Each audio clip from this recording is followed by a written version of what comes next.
Assalamualaikum warahmatullahi wabarakatuh. Alhamdulillah hamdalilladzi arsala rasulahu bil huda wa dinil haqq liyuzhirahu 'ala ad-dini kullihi walau karihal kafirun. Asyhadu an la ilaha illallah wa asyhadu anna Muhammadan abduhu wa rasuluhu la nabiyya ba'd. Allahumma shalli wa sallim wa barik 'ala Muhammadin wa 'ala alihi wa sahbihi ajma'in. Ayyuhan nas ittaqullaha haqqa tuqatih wa la tamutunna illa wa antum muslimun. Sadaqallahu wa sadaqa rasul karim. Alhamdulillahirabbil alamin.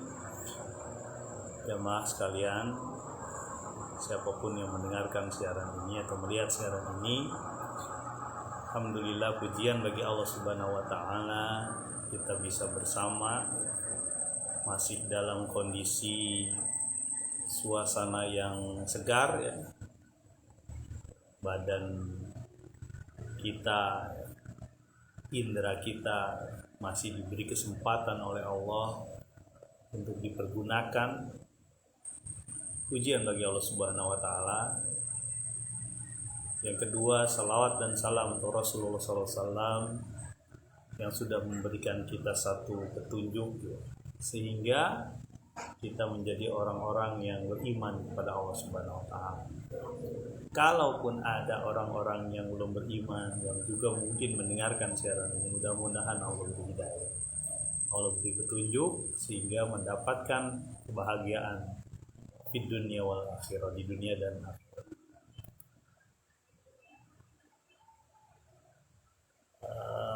Hari ini insya Allah kita akan mencoba ya, memulai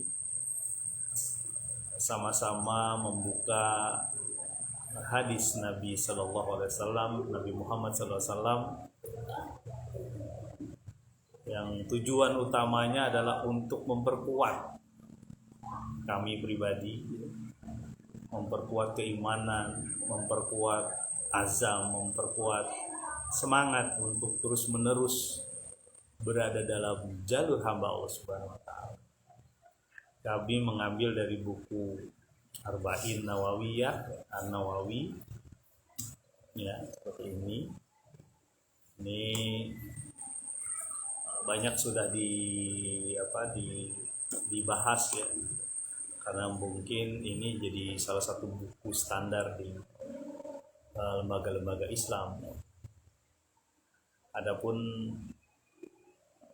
kami hanyalah menyampaikan saja, meneruskan orang-orang yang berusaha menyebarkan agama ini, menyebarkan akhlak Rasul, menyebarkan kehidupan Rasulullah SAW, termasuk menyebarkan apa sih syariah Islam itu, apa sih syariah ataupun jalan yang Allah berikan kepada kita. Kami hanya meneruskan, dan salah satu bagian yang kita ingat bahwa baligh ani walau ayat, kata Nabi, sampaikanlah dariku walau satu ayat saja. Saya sampaikan tentang hadis Arba'in. Ini adalah hadis Arba'in yang disusun oleh Imam Nawawi. Dalam muqaddimahnya dia juga menyampaikan bahwa ada beberapa ulama, beberapa para sarjana Islam ya, orang-orang yang diberi kemampuan untuk mendapatkan ilmu dan menyebarkannya, yang sudah mengumpulkan banyak hadis Nabi ya. Ada yang mengumpulkan berbasis hukum, misalnya fikih lah, atau dan berbasis metode-metode lain ya, ataupun tempat pokok-pokok bahasan yang berbeda-beda. Tapi menurut Imam Nawawi ketika dia menyusun hadis Arba'in ini, itu mencakup cukup banyak ya, dasar-dasar agama ini. Dan ini penting kita coba lakukan ya. Kita lakukan artinya kita berusaha mencarinya, melihatnya, mempelajari apa Islam. Dengan berbagai keterbatasan, karena kami juga sebagai manusia punya keterbatasan. Mudah-mudahan dengan adanya silaturahim via online seperti ini, Saya tidak tahu bisa didengarkan di mana ya. Mudah-mudahan bisa saling mengoreksi. Mungkin pemahaman dari kami juga salah. Kami juga dibantu ketika mempelajari hadis ini, dibantu juga oleh salah satu oleh buku ya. Kita juga pelajari dari buku beberapa sarah dari hadis Arba'in An-Nawawi ini ya. Mudah-mudahan menjadi pahala ladang amal bagi mereka yang menuliskan. Mari kita mulai saja di Al-Hadisul Awal, hadis yang pertama. Dan hadis ini sudah sering sekali disampaikan oleh para ulama, para habaib, para kiai, orang-orang yang soleh, orang-orang yang berusaha terus-menerus menyampaikan din ini sehingga sampai ke seluruh dunia. Ini kebetulan saja saya pakai bahasa Indonesia. Bahasa Indonesia beberapa dimengerti oleh bangsa-bangsa Melayu. Bangsa-bangsa Melayu berarti Indonesia, Singapura, Thailand Selatan, Brunei, sebagian Filipina sebelah selatan, Malaysia timur dan baratnya ya. Dan hampir rata-rata seluruh Indonesia mengerti bahasa Indonesia. Dan mudah-mudahan ada hal yang bisa kita dapat. Nomor 1, Al-Hadithul Awwal. An Amiril Mu'minina Abi Hafsin Umar bin Khattab radhiyallahu an. Qala sami'tu Rasulullah sallallahu alaihi wasallam yaqul innamal a'malu binniyat wa innama likulli imri'in ma nawa.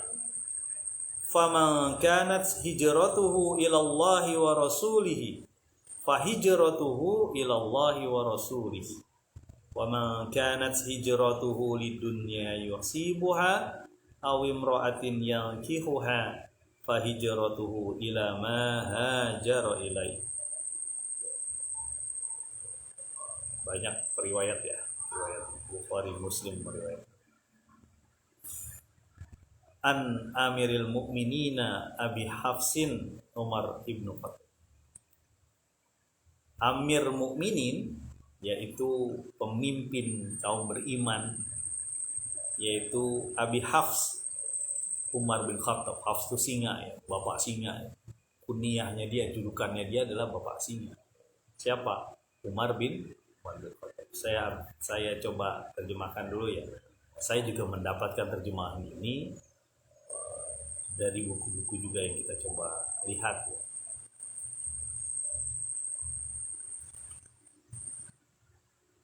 Qala sami'tu Rasulullah sallallahu alaihi wasallam. Dia berkata, Umar bin Khattab, dia mendengar dari Rasulullah sallallahu alaihi wasallam berkata, bersabda Rasul, innamal a'malu binniyat, sesungguhnya amal itu bersama niat. Wa innamal likulli imri'in ma nawa, dan sesungguhnya setiap orang ada niatnya atau tergantung niat. Faman kanat hijratuhu ilallahi wa rasulihi, siapa yang berhijrah kepada Allah dan Rasulnya, fahijratuhu ilallahi wa rasulihi, maka hijrahnya untuk Allah dan Rasulnya. Wa man kanat hijratuhu lidunya yusibuha, siapa yang berhijrah karena dunia yang dia inginkan, aw imra'atin yankihuha, atau karena perempuan yang hendak dia nikahkan, fahijratuhu ila ma hajara ilaihi, maka hijrahnya adalah kepada apa yang dia kendaki hijrah. Rawahu Muslim dan Bukhari. Ada beberapa imam-imam juga yang meriwayatkan. Nah, Imam Nawawi itu mengatakan bahwa ini beberapa ulama mengatakan bahwa hadis ini ada yang bilang setengah dari din. Ya. Kenapa setengah dari din? Karena din ini dua saja, di dalam hati dan perbuatan. Nah, kalau ini di hati, jadi setengah dalam din. Ulama-ulama lain seperti Imam Syafi'i, termasuk Imam Ahmad, mengatakan bahwa ini adalah sepertiga din, 1/3, 1/3. 1/3, apa saja 3 itu? Karena yang namanya perbuatan manusia ada niat, ya, kemudian ada keyakinan hati, dan ada amal, 3. Jadi ini adalah 1/3, sepertiga din, gitu ya. Berarti sangat penting, karena di sini disebutkan dasar-dasar bagi orang melakukan amal. Ketika orang melakukan amal harus jelas mau kemana amalnya. Melakukan satu perbuatan harus jelas mau kemana perbuatan ini. Seperti itu ya hadis ini. Dan coba kita bahas satu-satu ya. Mudah-mudahan, mohon maaf kalau mungkin ada kesalahan bahasa ya. Mohon dikoreksi ya. Jadi Umar bin Khattab ini ya, mengatakan dia mendengar sendiri dari Rasulullah SAW, innamal a'malu binniyat, sesungguhnya setiap amal itu tergantung niat. Ini adalah jamak ya, artinya banyak. An-niyat secara etimologi ya, secara bahasa, secara etimologi, niat itu kehendak, pengen. Kalau bahasa lainnya apa? Kalau bahasa Sunda nyebutnya bade, mau kemana? Ingin, keinginan. Mungkin bahasa Inggris mirip dengan wants ya, want. Tapi secara terminologi atau secara maksud, ya, niat ini disebut adalah keinginan yang dilakukan atau keinginan yang ada wujudnya gitu. Niat gitu.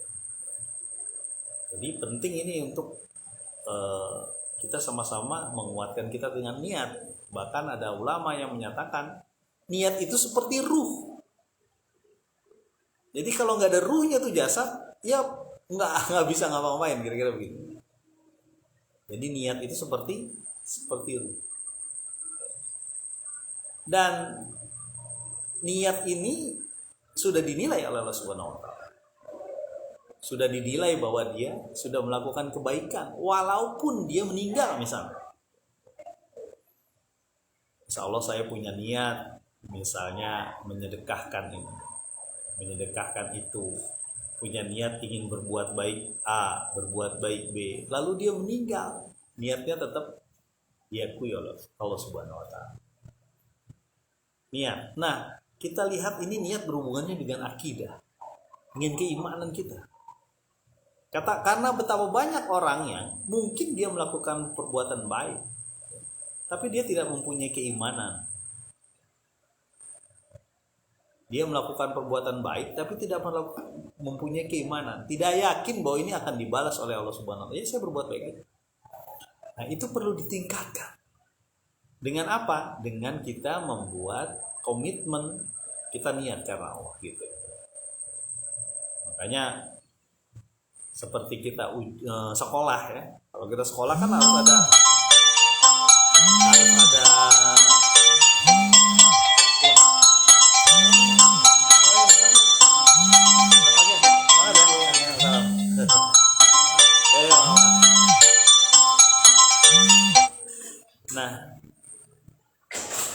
Adit nih, salah satu relawan pendidik Musa ya.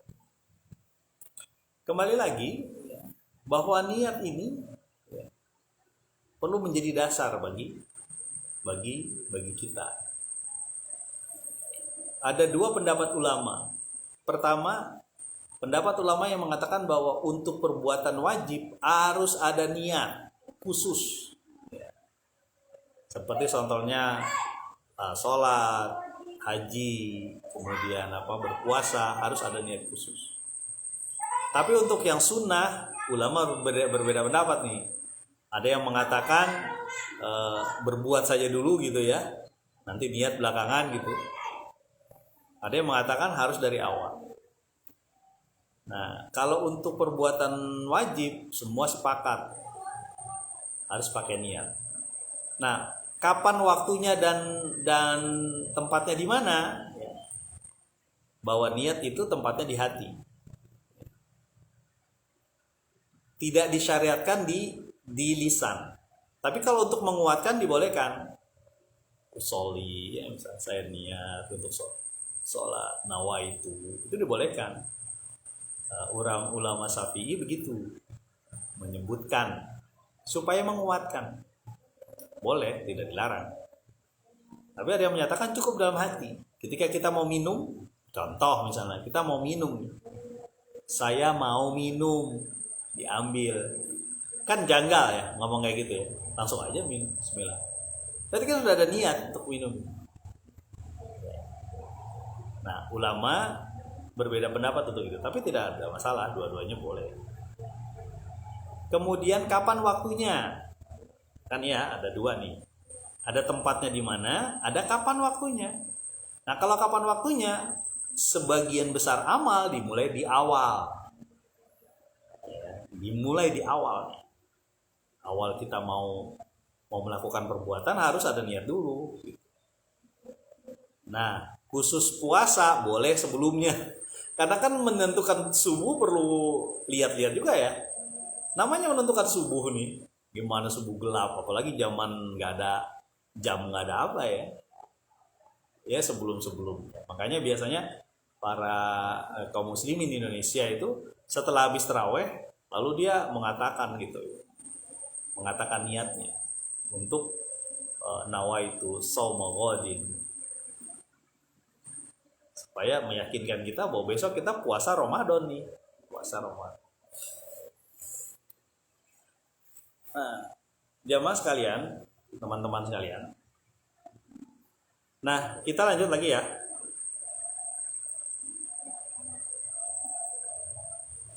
Innamal a'malu binniyat. Wa innama likulli imri'in ma nawa. Dan sesungguhnya setiap orang, imri'in, maksudnya laki dan perempuan, manawa, apa yang dia niatkan terhadap satu perbuatan, amal apapun itu. Setiap orang itu tergantung niatnya. Makanya niat ini bahasa hati ya, amalan hati, dan sangat tipis perbedaan niatnya. Makanya kata Nabi SAW dalam satu hadis dikatakan bahwa yang namanya syirik,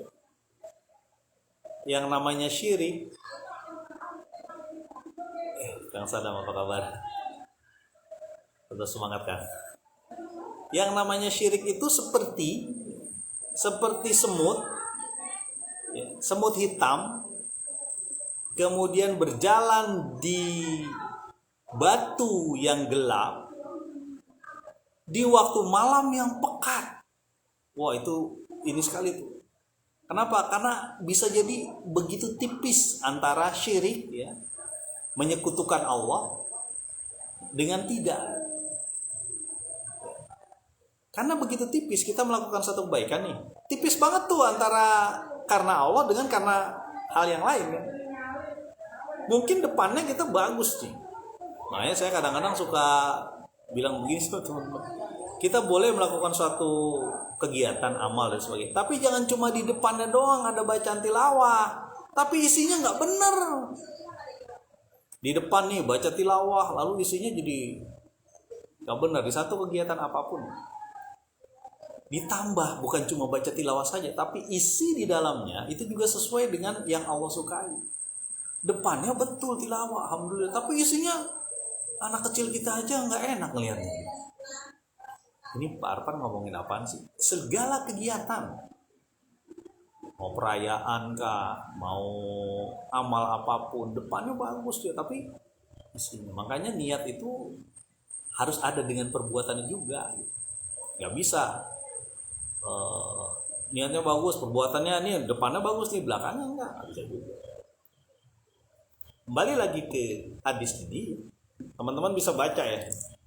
Nah, kalau ini kelihatan ya. Ini yang berbahasa Indonesia juga ada, yang di internet juga ada lah. Kita saling-saling lah, mudah-mudahan termasuk menguatkan saya juga. Jadi setiap manusia baik laki dan perempuan sesuai dengan apa niatnya. Dan niatnya itu masalah hati. Kita harus pelan-pelan, jangan sampai berubah hati kita. Memberi sedekah banyak itu kan, tahu-tahu ada perubahan di kampung ini yang suka sedekah ya saya. Alhamdulillah, terasa kesombongan ya. Kalau nggak ada yang ngajarin di kampung ini, itu nggak bisa yang pendidikannya paling tinggi. Dia bagus sih dia beramal, tapi dia sebut-sebut lagi kayak gitu. Niatnya maksudnya apa nih gitu? Kan jadi bertanya-tanya. Kita aja manusia di sekelilingnya itu bertanya-tanya, apalagi dia gitu. Dia maksudnya Allah Subhanahu Wa Taala kan, walaupun Allah sudah tahu. Berarti ada masalah di hatinya. Kita lanjut lagi ya.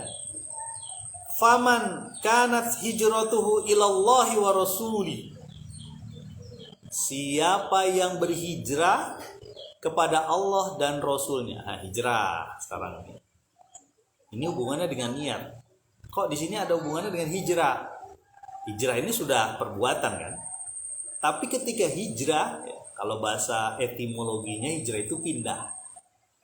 Bahasa etimologi, bahasa terminologi, etimologi secara bahasa kata. Kalau terminologi maksud tujuan.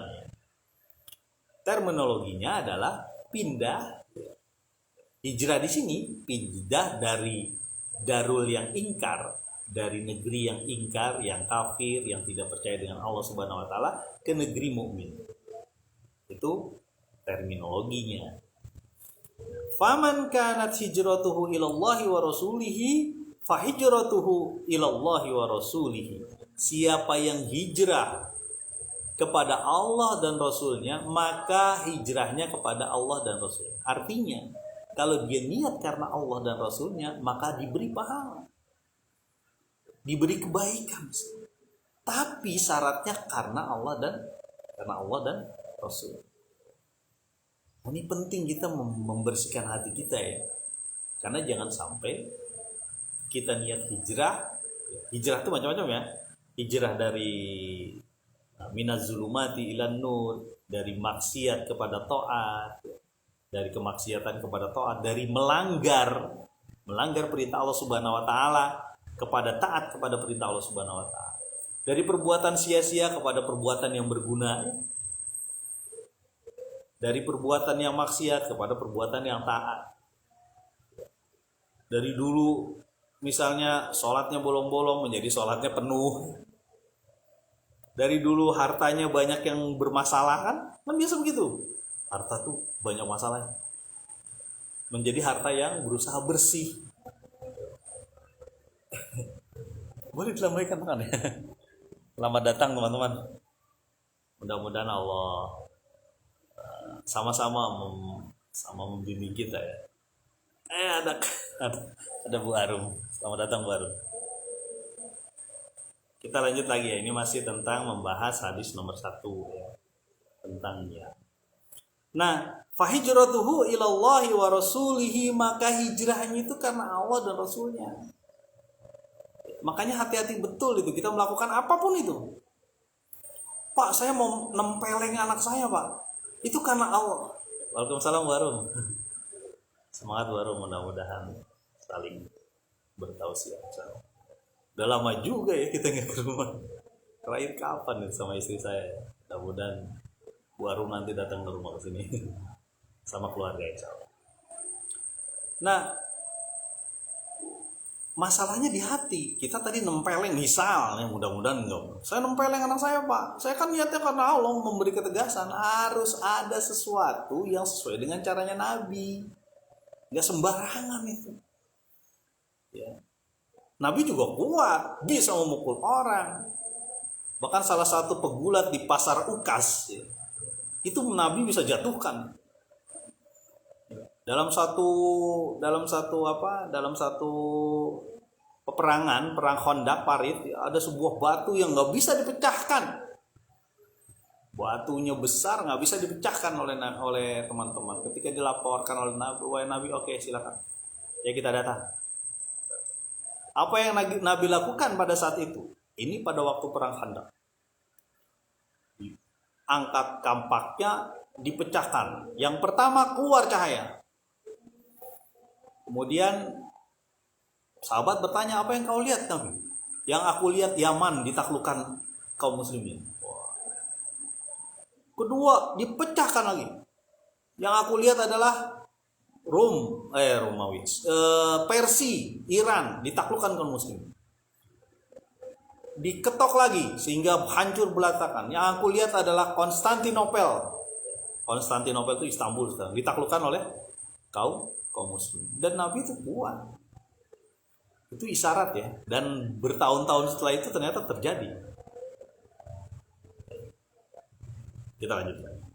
Jadi kalau kita niat karena Allah dan Rasulnya, maka niat kita itu sampai gitu, tidak terputus.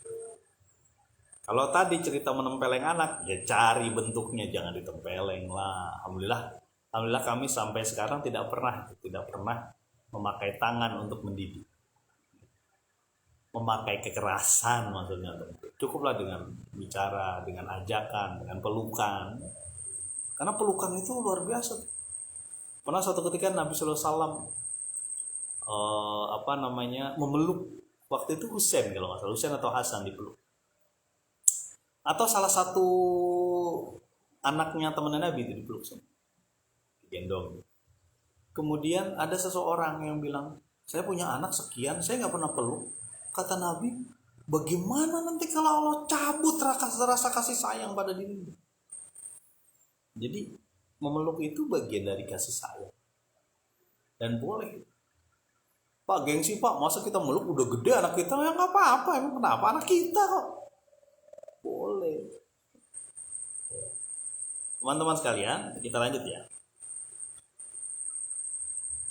Jadi ada selanjutnya nih. Ini bahasa hati kan niat itu.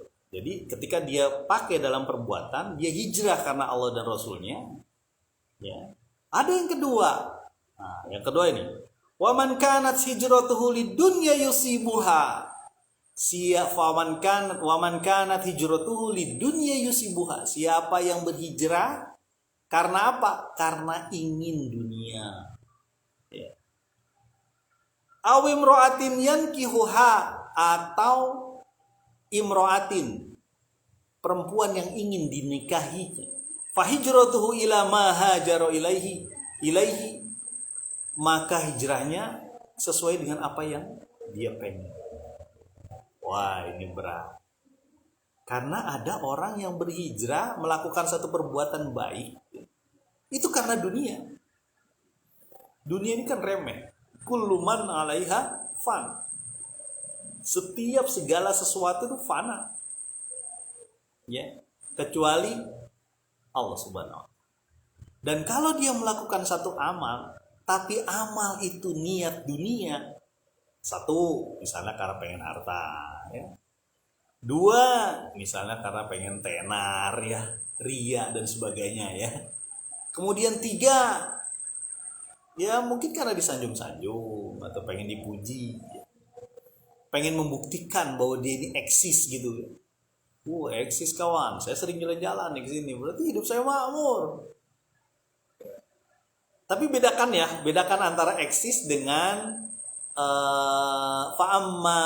fa'amma bi ni'mati rabbika fahaddits. Maka terhadap nikmat Allah, maka boleh engkau sebut-sebut. Alhamdulillah saya sudah punya anak sekian. Alhamdulillah sudah ada rumah di sini. Pujian bagi Allah Subhanahu wa ta'ala. Boleh disebut. Tapi jangan ditambah-tambahin. Korun nggak begitu, korun. Ini harta semua ini, semua gudang ini. Gudangnya korun yang sampai dibilang kuncinya aja berat orang angkatnya. Kunci gudangnya itu berat orang, berarti berkarung-karung. Apa yang dibilang oleh oleh Qarun. Ada min ilmin indi. Ini adalah gara-gara kepintaran saya ilmin indi. Jadi ngapain saya harus keluarkan? Bentuk-bentuk apalah harus dikasih ke orang miskin lah apa. Ini ilmuku. Profesionalnya saya capek-capek, kira-kira begitulah. Saya capek-capek. Tapi apa yang terjadi? Dibenamkan Qarun. Jadi berat ini masalah niat berhubungan juga dengan itu tadi ya. Jangan-jangan dunia yang kita pengen. Pak, saya kan udah tua nih Pak. Nanti kalau saya ke masjid Pak, nanti orang bilangnya, wah pasti pengen dijadiin RT gitu. Gimana dong Pak? Saya mau ke majelis taklim Pak. Cuma nanti orang-orang ngomongnya, nggak usah mikirin orang. Kalau jalan-jalan, Bismillah. Ustadz siapa yang ngomong? Allahumma paksain gitu. Ya Allah, aku memaksa diriku untuk itu, untuk berbuat baik. Ketika kita udah tua gitu ya, udah berusia lah gitu, Pak nggak ada kesempatan lagi Pak saya udah susah ngurus anak lah, istri lah, ini itu. Kapan saya bisa datang Pak? Kapan saya bisa mempelajari Al-Quran? Waktu saya habis. Dan sekarang dibalik gitu. Emang waktu benar-benar habis? Kita dikasih 24 jam, mirip aja di mana-mana di bumi ini. Ya. Kalau di Indonesia 12 jam kira-kira. 12 jam malam, 12 jam. Kang Hari. Hari semangat Hari. Ada apa? 1000 cita ya. Dan semangat. Jadi kembali lagi ya. 12 jam. Kita punya 12 jam. Masa nggak bisa disisihkan? Untuk kita taklim lah. Untuk kita datang musola. Untuk kita berusaha ketika kita buka medsos, ketika kita buka internet itu beberapa jam kita sempatkan, beberapa waktu kita sempatkan untuk mendengarkan tausiah. Saya pikir sama semua. Indonesia 12 jam. Mungkin daerah Kutub Utara itu ada yang 2-3 jam siang, sisanya malam atau dibalik. Tapi tetap 24 jam. Lalu kenapa ada orang yang bisa dan kita nggak bisa? Pak, nanti kalau saya datang ke majelis taklim, ke musola, nanti orang-orang bisa nyebut macam-macam Pak, soal alim lah, ini wah banyak. Nggak usah begitu, jalan aja Bismillah. Ada yang mulai, bahkan ada satu cerita ya, ini cerita. Ada seorang lagi makan ya di salah satu restoran. Di belakang ada kakek-kakek nenek-nenek. Ternyata kakek-kakek nenek ini lagi pada ngobrol nih sambil lihat-lihat buku gitu. Sehat-sehat terus insya Allah. Tetap semangat Kang. Jadi di belakang tuh mereka ngeliat buku tuh. Nah, anak muda ini cerita anak muda nih. Wah, mungkin 40 tahun ke bawah lah ya. Bisa gak disebut muda 40 tahun ke bawah? Bisa ya? Bisa lah. Kalau saya kayaknya udah anak tua. Nggak mau ngaku tua. Ya. Jadi dia ini ngedengerin apa sih yang dibicarakan sama mereka. Udah usia sepuh. Wanginya udah wangi tanah lah kira-kira begitu. Mungkin udah sebentar lagi lewat. Ya. Kemudian ketika diperhatikan teman-teman, nenek-nenek dan kakek-kakek ini ternyata, bukan nenek-nenek, kakek-kakek doang waktu itu cerita. Ternyata sedang membolak-balik satu buku tentang bahasa Arab. Tentang bahasa Arab dia buka gitu. Saling ini maksudnya apa ya? Ini maksudnya apa? Berarti, ini kata pendapat pemuda ini, berarti orang-orang tua ini baru belajar bahasa Arab di usia yang sangat sepuh. Wah, itu dalam. Kita tuh rasanya kayak Masya Allah, gak ada apa-apa. Kita masih sehat ya teman-teman. Kalau teman-teman datang ke rumah sakit harapan kita, Jakarta, aduh, itu Masya Allah rasanya itu betul ya. Kalau kita pengen bersyukur, Kira-kira iman kita lagi berat nih, datang ke rumah sakit, terutama rumah sakit heboh kayak gitu ya, berat kayak gitu, rumah sakit otak, rumah sakit kanker, rumah sakit jantung, ya tanya, ngobrol sama teman-teman yang sedang menunggu pasien. Ini kenapa Pak? Jantung bocor. Ini kenapa? Itu ditanam mesin untuk pacu jantung sejak dia kecil, sejak dia usia 5 tahun. Udah kebayang begitu. Dia hampir 18 tahun, sekarang usianya 18 tahunan tuh anak. Itu selalu ada detak yang berbeda. Bahkan salah seorang teman tuh mengatakan kalau ketemu dengan orang yang ada kayak bunyi gitu, nah itu ditanam. Tuh, ketika kita rasa syukur kita lepas, hilang, coba kita datang ke orang-orang yang sedang menderita. Jantung bocor, ada yang macam-macam, ada yang harus dibelah ini, ngeri-ngeri. Apalagi yang mungkin di bagian pusat otak nasional ya atau apa ya. Dulu saya masih ingat ketika istri saya dioperasi itu ada seorang gadis ya. Seorang gadis itu usianya mungkin waktu itu 16 atau 18 tahun waktu itu. Tapi dia hamil seruangan sama istri saya. Tahu gak apa hamil itu? Ternyata bukan bayi, dia belum nikah. Dia itu ada kista atau jenis tumor tertentu yang seperti ember kecil itu. Bolanya itu. Gak kebayang. Dan ketika dioperasi itu mungkin diangkat rahim atau diangkat ovarinya, saya lupa. Itu bayangkan, mungkin nggak cuma sisi fisik, mungkin juga sisi mental ya, karena dianggap belum nikah udah hamil. Waktu itu saya belum tahu lagi kan, dulu belum rame lah, belum ramai alat komunikasi ya. Mudah-mudahan aja sembuh. Kenapa kita sampai situ ya? Ya Allah. Jadi hati-hati dengan hijratuhu lidunya yusibuha. Jangan sampai kita punya niat di dunia atau untuk dunia. Wah, ada kegiatan baik kita nih ya. Wah, langsung diupload di macam-macam lah. Pak, kan kegiatan kita supaya orang ini ya Pak ya, supaya orang tahu, dan boleh asal jangan berlebihan. Apalagi wah hebat tuh kegiatan kami gini, pokoknya nggak ada tandingannya deh. Kalau ngikut kegiatan kami oke, banyak yang jauh lebih baik dibanding kita. Makanya kadang-kadang di Indonesia saya kebayang bagaimana kawan-kawan kita, saudara-saudara kita yang jauh di ujung gunung ya, Kalimantan, Papua, Sulawesi, ujung Sumatera gitu.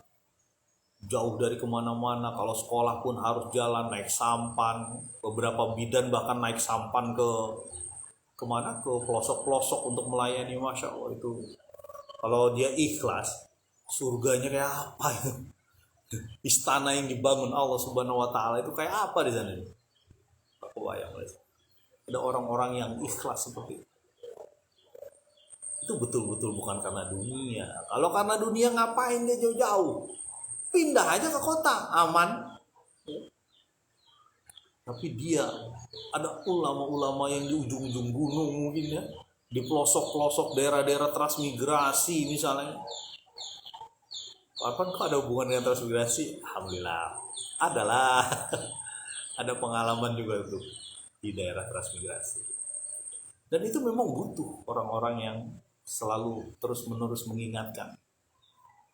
Ada yang sanggup di situ, ada yang sanggup juga bahkan ya, ada yang sanggup di orang-orang yang menyeru kepada orang-orang yang dunia hitam misalnya.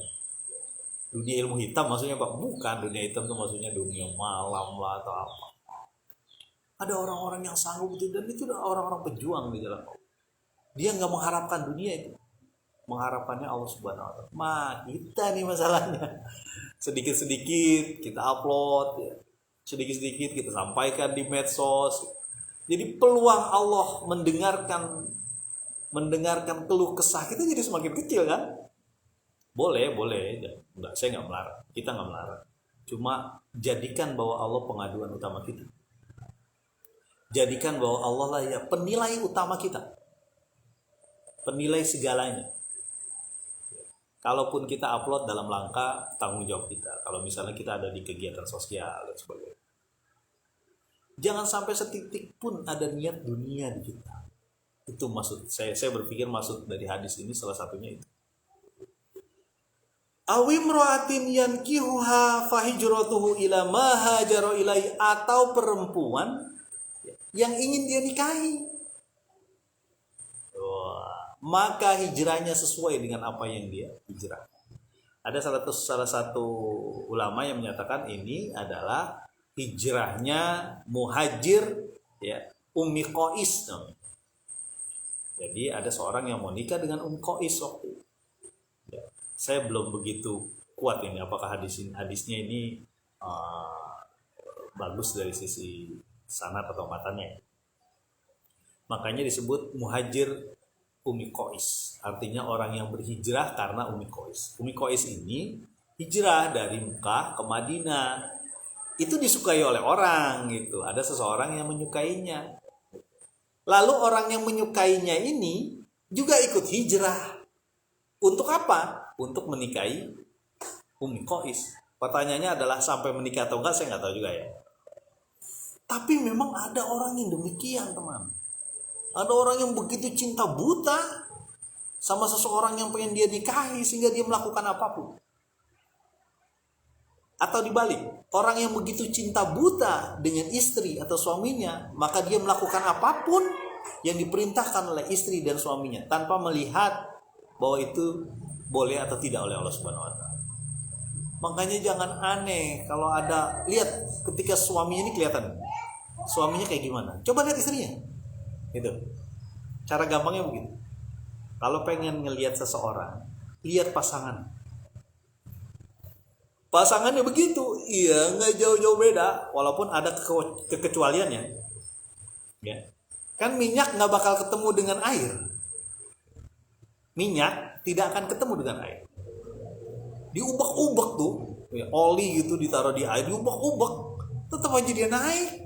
Karena berat jenisnya beda. Belajar berat jenis ya. Massa jenis berat jenis. Ada berat dan massa. Bedanya berat ada hubungannya dengan gravitasi.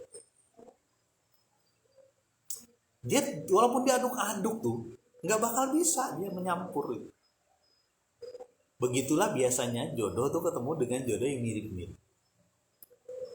Mudah-mudahan ketika mulai dari keadaan yang biasa-biasa gitu ya, mudah-mudahan Allah tunjukkan terus sehingga menjadi yang luar biasa. Niat kita itu jangan cuma setengah, ya saya pengen terkenal di dunia, tapi di akhirat belum tentu terkenal. Ya. Kalau bisa akhirat terkenal, di dunia sih nggak apa-apa, nggak usah terkenal. Kalau dia terkenal ya udahlah, nggak usah dicari-cari. Niatnya akhirat. Hijratuhu ilallahi wa rasul. Kepada Allah dan Rasul, kepada Allah dan mendapat tuntunan dari Rasulullah SAW. Itu saya pikir makna hijrah, salah satu makna hijrah itu begitu. Hijrah sesuai dengan Allah dan Rasul. Kan kalau hijrah di sini, ya, secara terminologi tadi saya sampaikan bahwa dia berarti pindah dari negeri yang tidak beriman kepada negeri yang beriman. Kalau zaman waktu itu negeri Madinah, dari kota-kota sekelilingnya gitu ya, ada yang dari Mekah, ada yang mana pindah ke Madinah sebelum Futu Mekah. Futu Mekah itu artinya penaklukan kota Mekah. Makanya ketika di penaklukan kota Mekah, la hijrata ba'dal Fathul Mekah. Tidak ada hijrah lagi setelah Futu Mekah. Setelah penaklukan kota Mekah tidak ada hijrah lagi. Artinya Mekah itu sudah jadi negeri orang beriman. Nah, pertanyaannya Pak, kalau kita di negeri yang bukan orang beriman, dan negeri ini membolehkan kita Pak, mau sholat, mau apa, terserah ya. Berarti kita harus hijrah dong pada zaman. Enggak, yang tidak dibolehkan adalah ketika kita dihalang-halangi, disulitkan, dan sebagainya. Kalau kita bisa hijrah. Ya. Karena ada salah satu ayat yang menyatakan ketika salah seorang disiksa di neraka ya, karena terzolimi dan sebagainya, ditanyakan sama malaikat, kan bumi Allah luas, kenapa nggak pindah lah geser?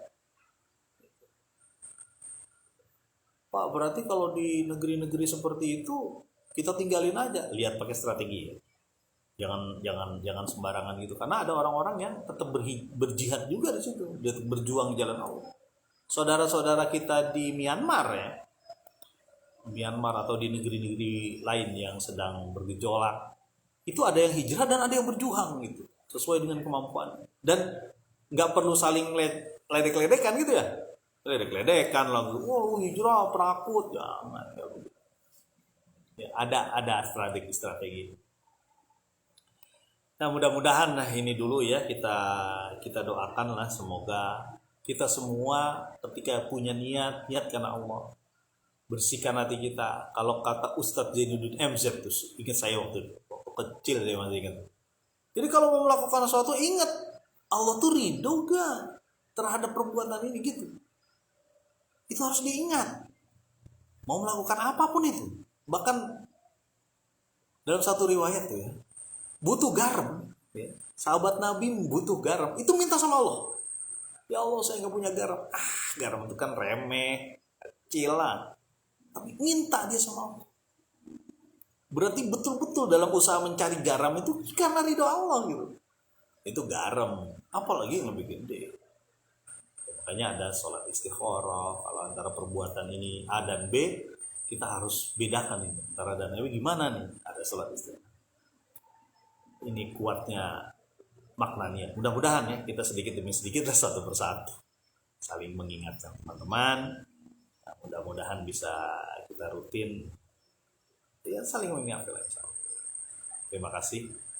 Mudah-mudahan bermanfaat. Subhanakallahumma wa bihamdika asyhadu an la ilaha illa anta astaghfiruka wa atubu ilaik. Assalamualaikum warahmatullahi wabarakatuh.